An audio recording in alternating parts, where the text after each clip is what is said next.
September the 10th, victorious over temptation. When trial came, when the arts of women were exercised to draw him into iniquity, Joseph preserved his integrity.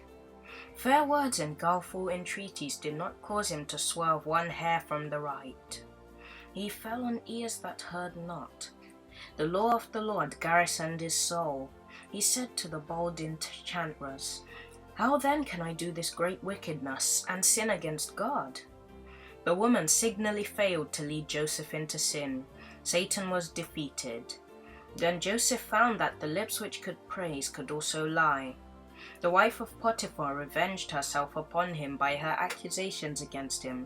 Because Joseph would not sin against one who had trusted him, he was deprived of the honor which, through God's grace, he had justly earned and which had brought him into relation with the great man of Egypt.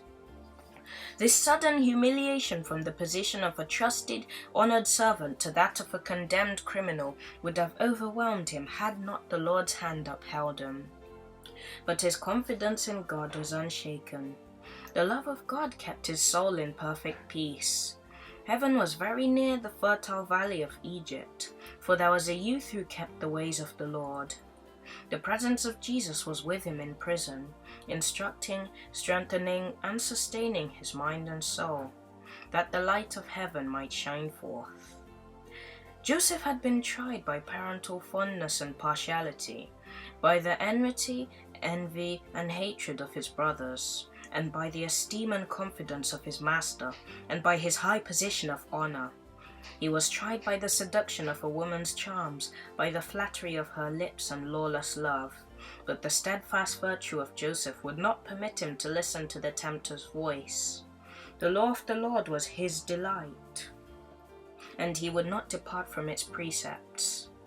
Even while in prison, Joseph was allowed to be at liberty and had opportunity to give the light to his fellow prisoners. The prison was to him an educating school. He saw in every phase of its management the superiority of God's law, and by his experience and observation was learning to be just and merciful, thus representing God's character. Power was to be put into Joseph's hands, and through him God was to be revealed as the ruler of the heavens and the earth. But he was to be trained in adversity, the school in which God designs that his children shall learn. Youth's Instructor, March the 11th, 1897. I hope that this was enough to carry you through your day. Remember to join us tomorrow. Goodbye!